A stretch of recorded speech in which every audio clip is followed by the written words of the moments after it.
Welcome to this particular recording. This session, it's called Inside the PI Portfolio, What Every Principal Investigator Needs to Know. I will tell you why I even decided to build out this portfolio. If you do not know me, my name is Alicia Moore. I am the CEO of Clinical Science Research Solutions. I'm also the founder of I Am Research and Wellness Foundation. I live in a research-naïve area, specifically in Sikeston, Missouri.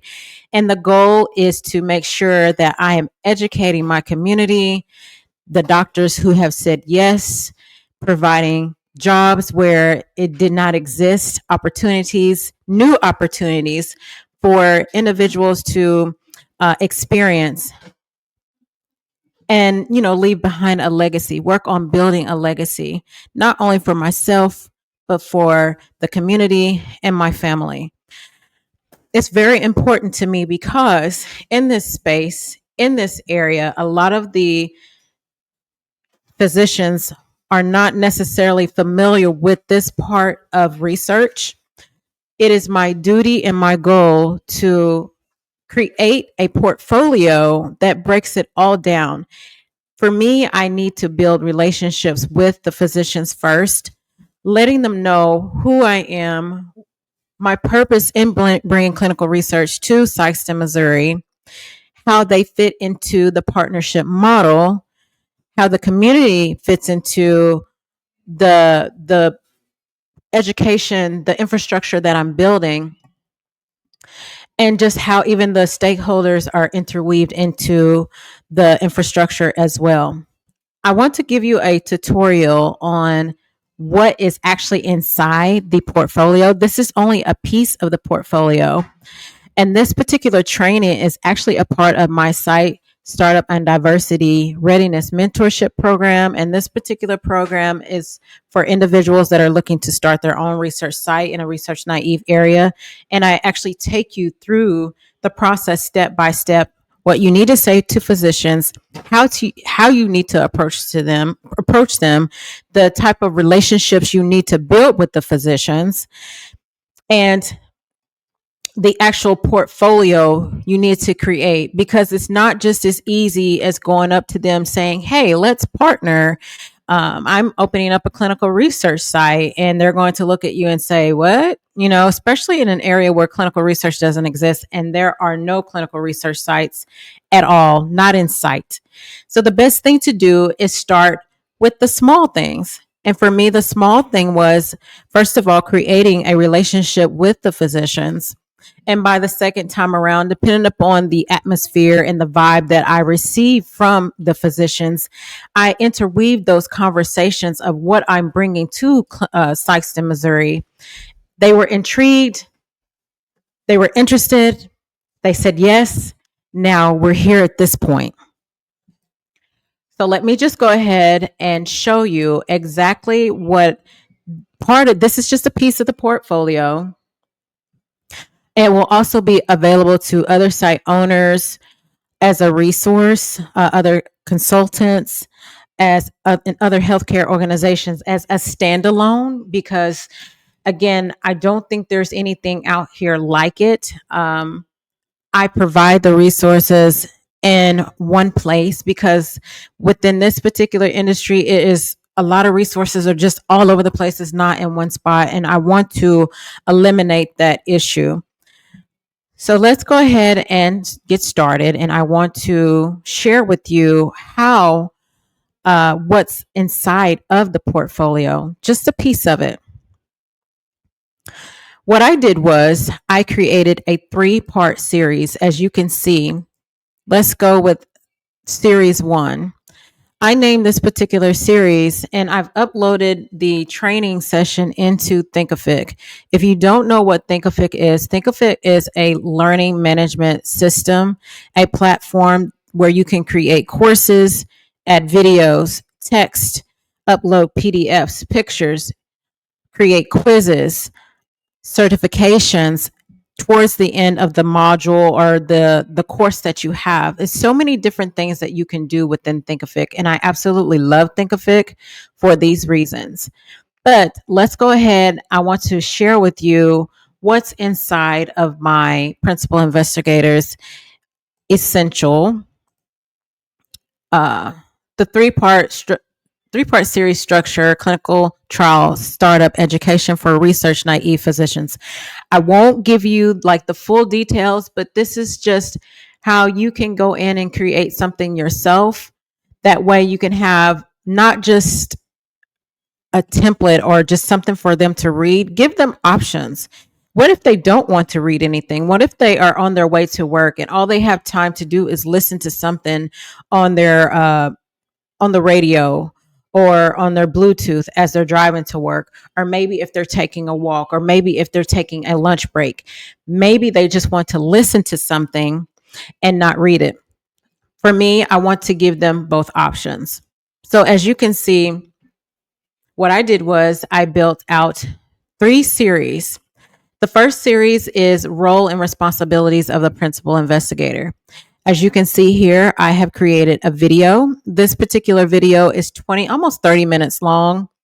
And I've also ensured that in this particular part, you can actually enter in some text given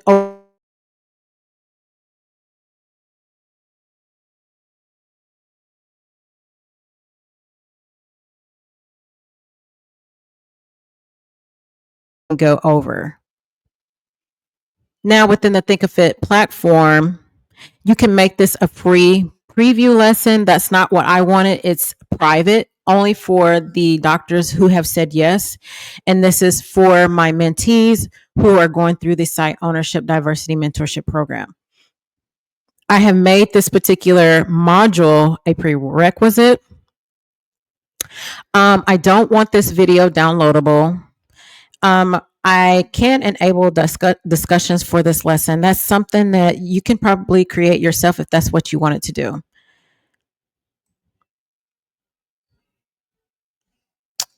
And I will play just a snippet of it. Let's go within 24 hours. Also, there is a form that I have attached, and this is where I go into talking about the regulatory and legal foundation, FDA 1572 looks like is a legal accountability, which means that the doctor signs this form here. Maybe there are a few common violations, but I just want to make for sure that they understand this was the basic roles, the overview IRB of what is automatic. A PI is responsible for at a clinical research site.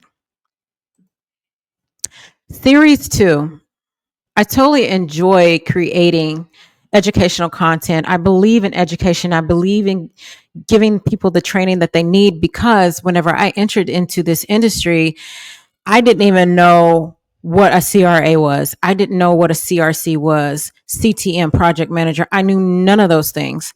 So because of that experience that I had, I put together this particular educational module course for people that were like me, coming into this industry, not knowing all the details or not knowing, certain forms or what they actually meant. So for series 2, it's titled Training the Next Wave of Principal Investigators in Clinical Research. And this is where I talk about my PI Academy course. The course I will be having accredited through the Medical Learning Institute, and I will also have my my whole institution accredited. I talk about it. I go through what the actual course entails and why it's important for them to be certified principal investigators. You make yourself more attractable and more valuable to the sponsors and CROs. And me, as a business owner and as an institution, it will be easier for me to partner with bigger institutions who are accredited. So it builds trust, and it says that I'm taking my job seriously. And it also lets the CROs and sponsors know that you are taking your job as a PI seriously too, because now you have taken the step to educate yourself in an academy at an institution that is actually going to have the courses certified, going through the accreditation process. So, series 3, this is where I talk about the clinical trial ecosystem. It's important that as you are entering into the clinical research space, that this is not just one piece that you're looking at. In order for a clinical trial to even come to fruition, there are several stakeholders that play a part in it. And that's something that I did not know coming into this industry. And if you're new to clinical research, you need to be aware of the stakeholders. So once you actually are hired on into this space, these terms are not going to sound so new. You won't be naive to these particular terms. You will be well educated on what they mean and why they are important and how they actually interweave or communicate with the actual PI. So, whenever you are building something out as a business owner, as an educator, I want you to think about what was it like for you whenever you entered into the clinical research space? What was something that you wish you would have had in the beginning of your career that you could have provided, that you could have now, that you can actually provide now? I'm doing something that I wish I would have had in the beginning of my career, but that's okay. You live and you learn and you create the ecosystem that's going to provide the structure, the foundation, the training for the next generation of people coming behind you. That's series 3. Also, what I believe is important is providing resources. A lot of the resources are all over the place. And my goal was to create my own resources for the principal investigators and for my mentees, and to make sure that everything was in one place. Even with this particular course I have created, all the information that they're going to need is in one place. Now, this is just only a portion of the portfolio that I am building out, because you still have to think about your revenue sharing model, the things that you are going to need for your actual site, the items. I still want to educate the principal investigators, the doctors on that. The fact that I have a grant writer, I've talked about this before. I want them to know a little bit about what's going on behind the scenes as I'm working on funding the clinical research infrastructure, and even down to the mentorship programs and down to the academy. I want them to know that this is what I'm working on behind the scenes to make sure this is fully funded, and we have the resources to reach out to individuals that maybe need the scholarship or maybe need the help as they apply to the mentorship programs and or the academy that I have. But again, as I'm going through and creating this course, and this is something that another resource that I have put into Thinkific so they can have access to. And this was the clinical terminology cheat sheet for healthcare professionals. I think it's about 20 something pages long. I have to go back and look.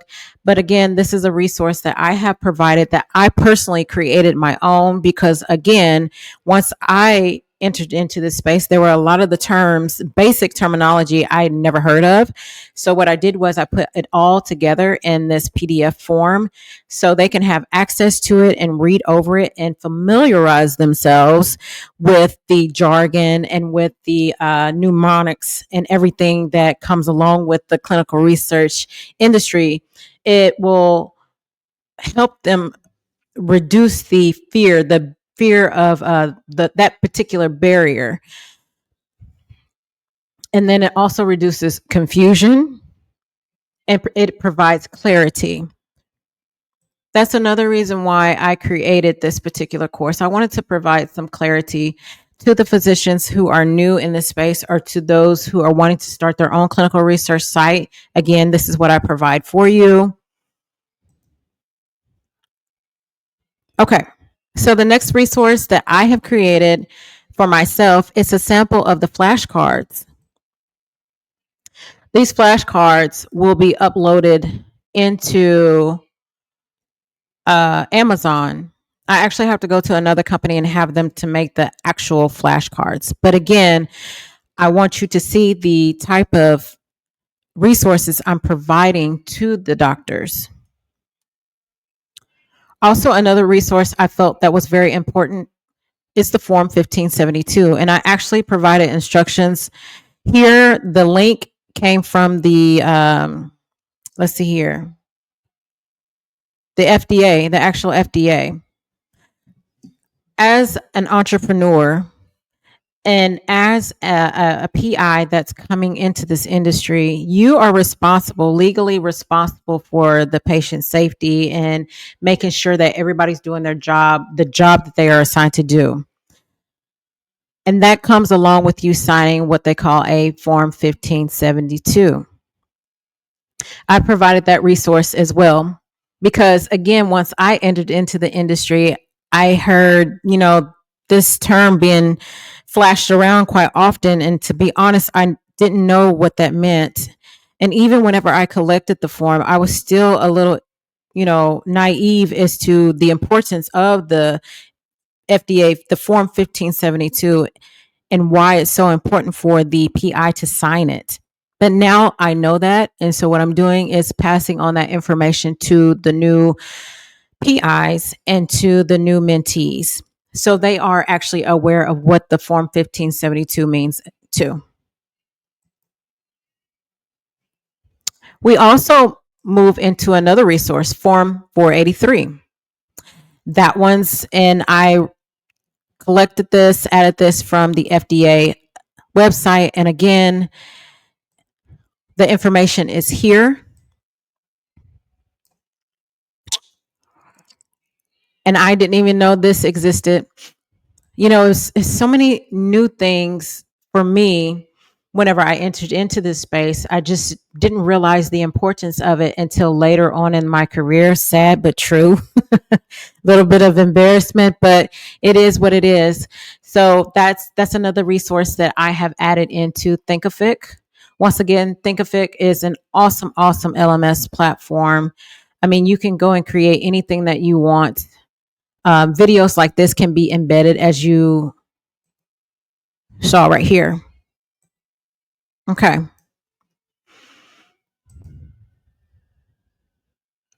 Here, I just provided a little bit more information whenever a Form 483 has been issued. And I've also provided the link for them to go to the actual website to read more about it. But this kind of like gives a synopsis of what the observations are whenever a Form 483 has been issued, or whenever the FDA says, hey, we need to audit your site. So this gives them more information to go back and review. There's not much here, but the clinical trial agreement template. I want them to be aware of what this template entails. And again, I have included the website, and I've also included a PDF form too. So all of the lessons that I have, these forms, everything comes with either a PDF for them to download or the PowerPoint presentation for them to download as well. Also, I have supplemental resources in here. Now, these particular resources I wanted to create on my own because, again, once I transitioned into this space, I didn't know who the vendors were. I didn't understand their importance. I didn't know really who sponsors were, biotech companies, contract CROs, other vendors. I just didn't understand them at all, and it was so overwhelming. So again, my goal is to reduce the amount of stress coming into this industry by providing the tools and education that you need. And that's pretty much it. So I've also, for my physicians, I have created, I can actually go to users, but I have created an SAE demo course I have enrolled them in. Let's see. I don't know if I'm going to stop sharing here in just a second. Stop sharing. And then I'm going to go to the Thinkific platform. And I want to show you how I have enrolled my doctors, what I actually enrolled them in. Let's see here. Let's just go to the actual courses. Okay. I will share my screen again. Let's see. Yeah, perfect. Okay. So these are all the courses that I have created in Thinkific. I still have more to come, and I totally enjoy it. When you're in Thinkific, or if you are an educator, just think about the things that you can create. You don't have to be like the next person. You don't have to do things like the original way. You can deviate from that and make it somewhat unique and make it to where people know that this is your brand. Like, this is my brand. Teaching is my brand. Creating courses is my brand. Creating mentorships is part of my brand, because I love to teach and I love education. But I want to show you the actual course. That what's beautiful about this, I can enroll anyone in these courses at any time that I choose to do so. So, for instance, the ClinOps SOP training SAE reporting, it's a demo course. This is one that I created before I went to the conference, SOS Conference 2024 in March in Oklahoma. I wanted to make sure that I had something tangible that I'm actually working on implementing at my own site. And this is one of them. So what I did was enroll the physicians who have said yes into this particular course. I did that because I want them to see how I am going to be training them, what the training looks like. And once they have completed the training, of course, there's going to be a certificate generated towards the end. But as you can see, this is one of the courses I have enrolled them in. And you can see, again, I have created modules, 4 modules. The 4th module is a quiz. Remember, I talked about how you can create a quiz and you can create your own rules. For this one, I said you must score a 100%. It's 100% because this is not a hard course, but it's to reinforce what you've learned during the course. And this is the way I am creating all my courses. And again, you can be as creative as you want to be. As you can see, I actually created an SAE SOP crossword puzzle. So whenever you click on this, it will take you directly to the crossword puzzle. Okay. Let's stop sharing my screen here. I will also show you the flashcards that I have given in this course, added to the course as a resource. Let's see here. Okay.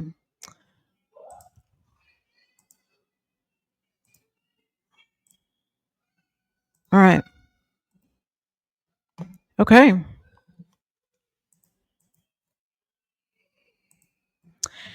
Clinical Science Research Solutions presents the Principal Investigators Prep Flashcards.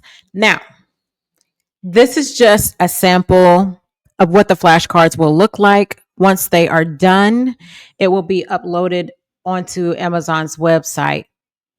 I just wanted to show you what I have given my new doctors who have said yes. Again, this is just a quick way for them to learn what it means to either be a PI or what is at a clinical research site.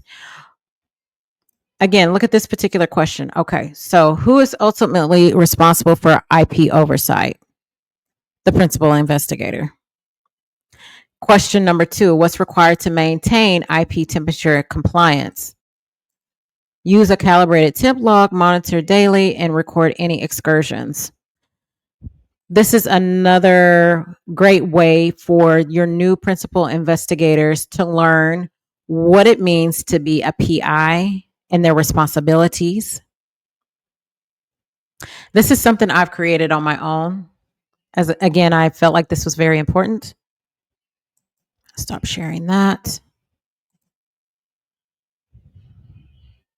And then I want to go back and show you what the actual course looks like as a student. And what the actual course looks like as a student with any of my courses. The structure is pretty much the same. So let me give you a tutorial on that.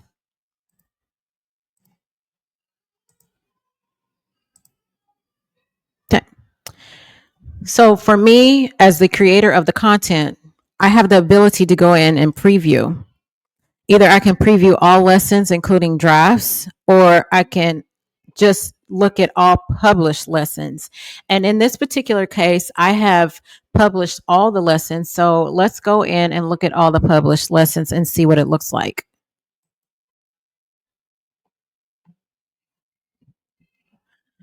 From what I can see, it looks great. The title is clear on the left side. And as you can see here, there is a bar, 0% complete. So as you, the student, you will see how the percentage on how much you have completed, whether it's 2%, 5%, 50%. That will show up once you have completed the lesson. I've also set this up to where you have to go through the lessons and not just skip. And it's important that you listen to the whole lesson and that you read what is here in its entirety. If you don't want to actually go through this and listen to the video, I provided the option for you to download the templates. So let's take a look at series 2. Series 2, it looks great. Once you click on it, the video will automatically start. You just click here, pause it, and then start. But this is how I've actually built this out. I truly, truly enjoy it. Series 3, as you can see,